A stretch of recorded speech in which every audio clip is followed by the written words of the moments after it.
sur place et vous nous tenez au courant. Didier Arinaud, bonsoir, vous êtes le directeur de ProTourisme. C'est une nouvelle vague de départ en vacances. Ça commence mal vers le sud-ouest, mais ailleurs ça se passe mieux, d'autant plus que cette année, les professionnels du tourisme ont le sourire. Après des années catastrophiques, eh bien ça repart.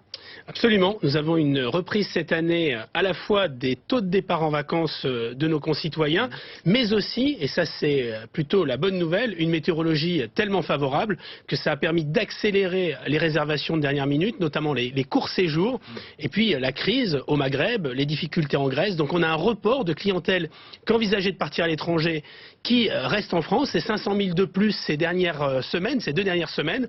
Donc tout cela contribue à enfin un bel été pour les professionnels du tourisme, avec une augmentation de plus de 4% des réservations au 15 juillet, à la fois le réalisé et les réservations pour le reste de l'été. La météo est favorable en juillet. La météorologie est favorable, ça permet à des destinations de progresser, et notamment les restaurateurs qui progressent pour la première fois depuis plusieurs années avec des progressions à 2 chiffres. Donc c'est une bonne nouvelle pour les professionnels. Où partent les Français, vous dites, majoritairement dans l'Hexagone, d'autant plus qu'effectivement il y a aussi les conséquences de l'attentat de Sousse en Tunisie et de l'instabilité dans ces pays. Donc les Français restent chez eux en fait. Alors les Français voulaient rester dans l'Hexagone pour plusieurs raisons. D'abord parce que leur pouvoir d'achat, si on a une augmentation des taux de départ, et elle est réelle cette année, puisque c'est 2 millions de plus de nos concitoyens qui partiront cet été, la réalité c'est que le budget global était plutôt en baisse et stable pour ceux qui vont dans un hébergement payant. C'est quoi un budget moyen pour une famille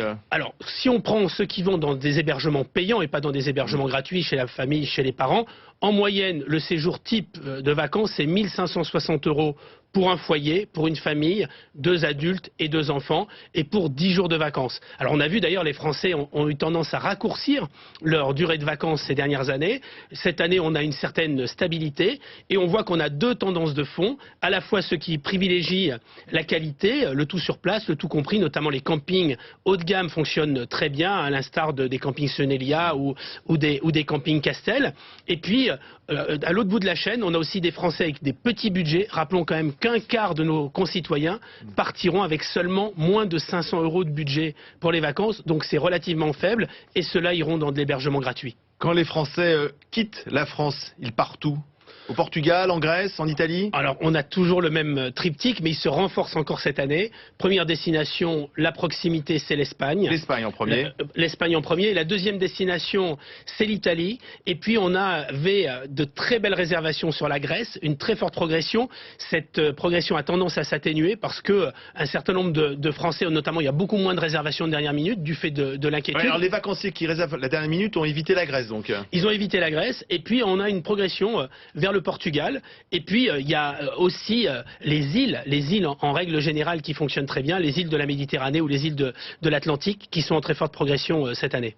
Donc c'est bien parti pour cet été 2015. Alors c'est bien parti pour cet été 2015, mais rappelons quand même que la marge des professionnels du tourisme avait baissé de 3,2% ces dernières années. D'ailleurs la dernière statistique de l'INSEE le confirme. On a aussi l'entreprise Touristique France qui était mal en point, qui perdait de la compétitivité ces dernières années.